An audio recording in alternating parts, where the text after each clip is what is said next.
apa ni, Abang Dewa pernah berlakon cerita serius ke bang? Jadi tak bang? Ada Johor dia berlaku serius lah. Serius. Tak ada watak saya bawa pun. Ada cerita saya buat untuk RTM. Kapal Rengat Gulai Rawa, panggung RTM, serius. Misteri Wak Leman, saya sendiri Wak Leman, misteri, memang serius.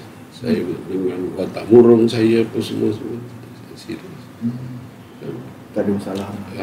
Itu saya buat benda yang saya suka. Saya rasa benda ni walaupun watak murung tu saya boleh, mungkin saya boleh bawa, mungkin saya terima, mungkin saya ada rasa murung jugalah waktu arwah tak meninggal kan. Pasal banyak kelakuan saya yang buruk tu, yang banyak ditepis ni, nanti saya ingat-ingat benda tu jadi ingatan saya pada arwah kuat kan. Jadi mungkin karakter tu saya boleh bawa kan. Jadi saya terima jawab kan. Jadi kalau benda yang saya tak mampu nak buat, saya tak boleh nak bawa, saya tak ambil. Banyak juga karakter-karakter lain yang saya tolak. Jadi watak serius pun saya pernah bawa. Cerita apa ni, Harry Potter saya bawa. Saya tak tahu cerita tu watak saya pekak, tapi saya suka dan skrip dia, saya terima. Sudahnya pengarah suruh saya jadi pekak lah saya kan. Saya buatlah pasal benda tu saya suka.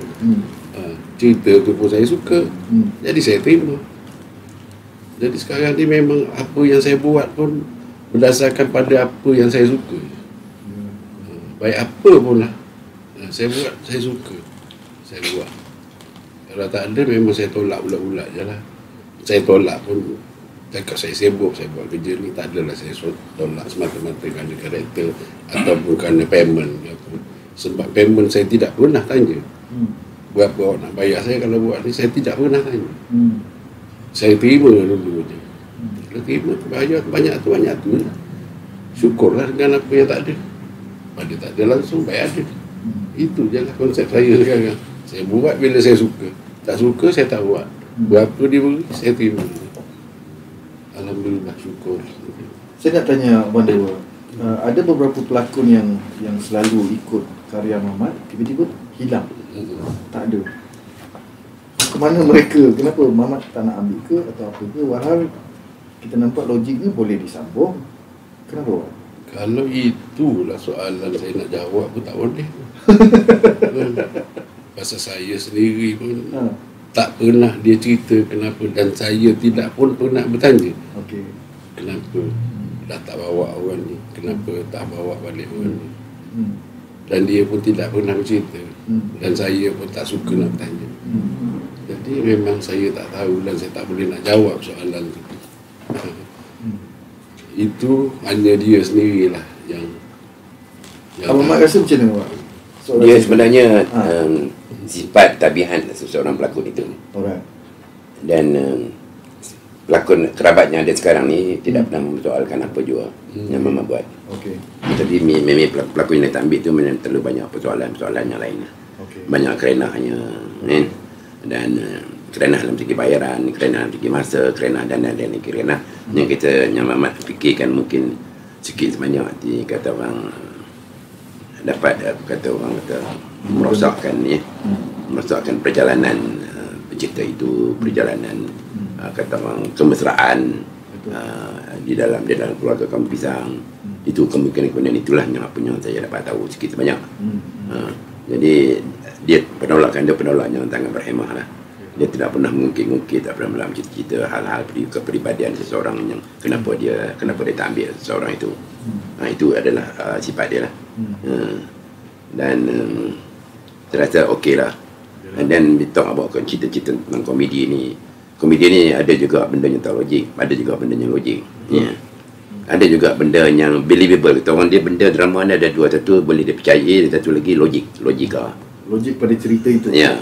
And then cerita Mamat ni ada juga, kalau kita nak fikirkan cerita tak logik tapi boleh dipercayai. Umpamanya Yasin. Yasin orang buta naik motor daripada rumah dia boleh sampai ke kedai. Tak pernah berlaku. Dia naik motor sampai ke sini. Padahal buta ni. Buta. Inilah satu kelainan. Yalah. Dan boleh dipercayai. Boleh dipercayai walaupun kata-kata tak logik, tapi boleh dipercayai. Orang buta boleh naik bas pergi sana ke sini kan. Kalau tengok Kuala Lumpur ni berapa ramai orang yang bekerja kat ni, dia balik ke Brickfield, balik ke rumah dia sampai Kelana Jaya pun dah boleh. Kenapa tidak naik motor yang dia dah biasa sangat lah. Jalan itu terus sampai ke kedai. Inilah perkara-perkara yang baru yang kita harus tengok tentang dalam aspek penceritaan. Sistem macam ni lah dapat menyungkirkan perasaan manusia, dapat menggelikan penonton. Betul. Ya. Satu lagi Mat, ini saya pula nak tanya. Apabila mungkin apa Mat saya kenali duduk dalam dunia akademik, maknanya silibus yang ada di universiti, contoh dia di film school kan, dengan metod yang dibawa oleh Muhammad Khalid, macam mana abang melihat? Tidakkah dia bersifat berlanggar keadaannya?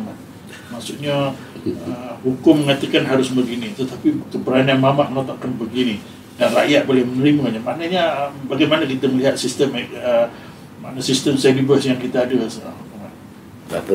Metodologi dan teorinya Muhammad bawa ni adalah memang tidak ada di dalam mana-mana universiti. Ya. Cuma apa yang universiti mengajar ialah falsafah filem itu, mengenali filem itu, grammar filem itu. Tapi dia tidak pernah mengajar bagaimana untuk mengisi sesebuah penceritaan. Karya sesebuah tu dia tak pernah. Cuma dia kata okey, kamu kena harus melalui proses ini. Nak buat karya dia mesti ada act 1, act 2, act 3. Dalam act 1 apa terjadi, dalam act 2 apa terjadi, dalam act 3 terjadi.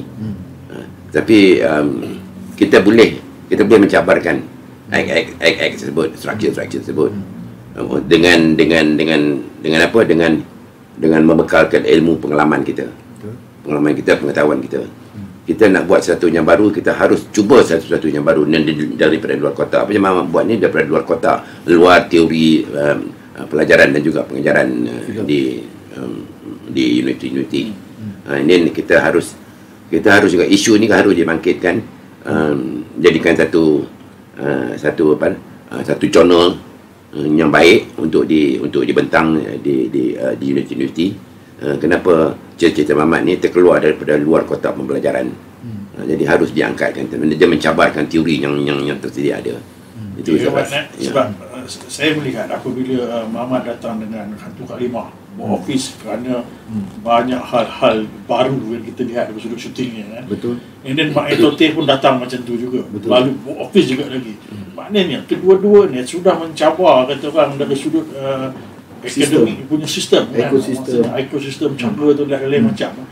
Lalu adakah ini petanda baik untuk industri ataupun sesuatu yang pandangan Muhammad? Okay, kalau kita lihat tentang penceritaan Muhammad Khalid, untuk kalimah sebagainya kan, dia amat sesuai untuk ditonton oleh rakyat Malaysia. Tapi tak sesuai untuk ditonton oleh di luar rakyat Malaysia. Saya tak tahu sama ada rantau Asia sama Indonesia, Thailand dapat menerima. Tapi kalau untuk bentuk universal punya persepsi, kata tidak boleh diterima lah. Sebab dia telah melanggar terlalu banyak kalau kita tahu kan, kata peraturan di dalam perfilman itu. Dan pertamanya, yang keduanya, mereka tidak memahami penceritaan kita. Penceritaan Muhammad ni bukan yang untuk diceritakan di luar negara, tidak. Betul. Dia hanya ada di rantau kita, nyemunyi kemiripan budaya kita, yang peradaban kita, dan suasana perkampungan kita. Itu saja yang boleh terima, tapi di luar negara tak boleh terima. Tapi alhamdulillah, apa yang Muhammad buat ni bukan untuk luar negara. Dia buat untuk dalam negara, untuk rakyat ramai di dalam negara. Jadi dia telah mencapai cita-cita dia, telah mencapai impiannya. Itulah Muhammad.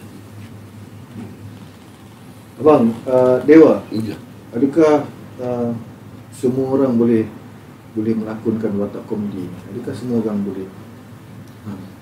Ataupun bagaimana? Pandangan saya lah ya, pribadi saya rasa tak semua orang boleh melakon, tak semua orang boleh.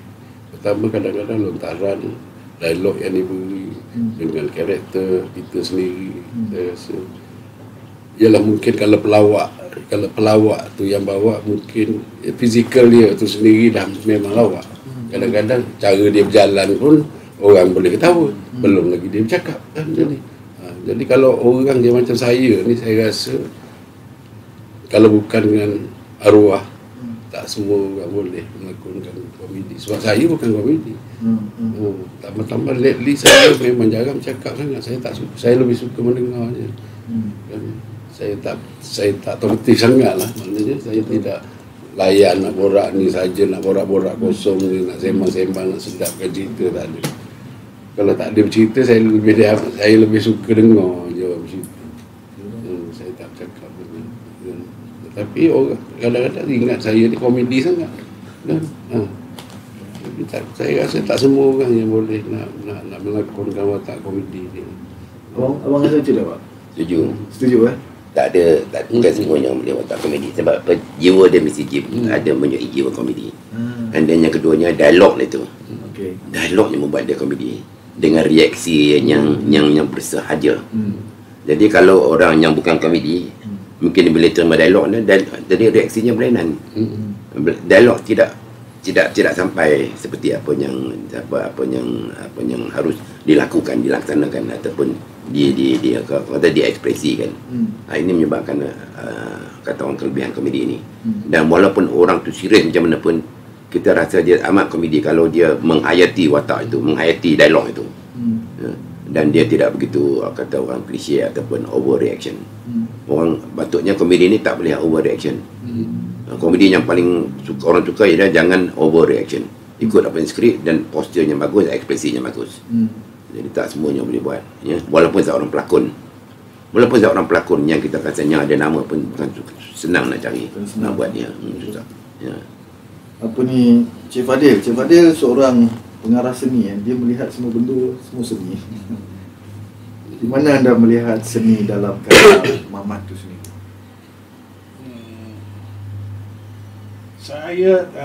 Saya lebih kepada idea Mamat lah. Bagaimana kepercayaan dia dengan rock kapak, bagaimana dia membawa rock kapak, percaya dia dengan pentas, bagaimana dia membawanya elemen of mentasan kita dulu-dulu kan, dia set up dalam Malaksa, saya rasa dia berlakon kan. Dan keberanian dia mewujudkan sampai scene, saya rasa Dewa pernah menyanyi dipeluk oleh anak-anak kan, yang tak ada berlaku, tapi dilakukan oleh orang lain. And then we believe, kita percaya yang mungkin ada dalam Malaysia berlaku perkara-perkara ni. Kalau tidak, why not Mamat dapat idea tu kan. Tapi maksudnya dia bukan artistik dalam rupa bentuk. Kalau saya lihat dari sudut pentasnya, dari sudut kedai makan dia set up dalam banyak filem dia bersifat main belasah je lah orang kan. Dia tak menjadi itu subjek utama sangat dia. Yang apa yang dia nak bawa ialah adalah dalam lebih kepada aktingnya, lebih kepada dialog-dialognya yang spontan, lebih kepada isunya. Persoalan set tak dia tekan banyak kan. Tetapi apabila dia start dengan rock bro, saya mula melihat support by pelakon-pelakon dengan pakaian yang hadir kan. Dan saya pernah jadi salah seorang judge untuk Pofima waktu itu kan. Ya, secara saya memenangkan art direction untuk Muhammad Khalid kan. Walaupun bukan maksudnya supporting yang datang dengan pakaian yang raw, lepas tu dia berjaya. Sebab saya pun hidup zaman tu, saya tengok ada hal-hal yang berjaya dibawa oleh Mamat kan. Keberanian Mamat meletakkan itu yang saya puji ya. Maksudnya sangat menyumbang kepada cerita tu. Sangat menyumbang pada cerita, sangat kata orang membawa minda kita ke zaman itu pun, dia berjaya. Mungkin lagi mungkinlah saya pun faham takut cara bekerja tu tidak selalu solid lah, tidak dipikirkan secara detail lah. Tetapi hal-hal tu ada cuba dibawa oleh Mamat. Macam juga hal bila dia start dengan kapur pisang, saya tengok dengan kostum baju Melayu dia orang pakai dengan setup, walaupun bersifat bersahaja, tetapi cubaan-cubaan tu dah ada kan. Andai kata Mamat dibantu oleh kata orang bajet yang tepat, dengan masa dan production team yang solid, saya rasa cerita Mamat boleh jadi besar kan? Boleh jadi lebih kata orang making of yang lagi cantik lah kata orang kan. Tapi dia mencuba dengan bajet yang dia ada, dengan kemampuan unik yang dia ada, dia cuba juga. Mungkin dia tak ada kata orang merasa 3 million, 4 million punya bajet untuk dia bergerak. Saya rasa kalau benda tu disokong, dibantu, saya rasa Mamat boleh pergi waktu tu lah saya tengok. apa yang cuba dia bawa. Betul lah, bila kapal pisang ni rock, saya mula nampak keinginan dia. Macam Labuana yang dulu-dulu tu mungkin dia terlalu muda kan. Terlalu awal, dalam awal.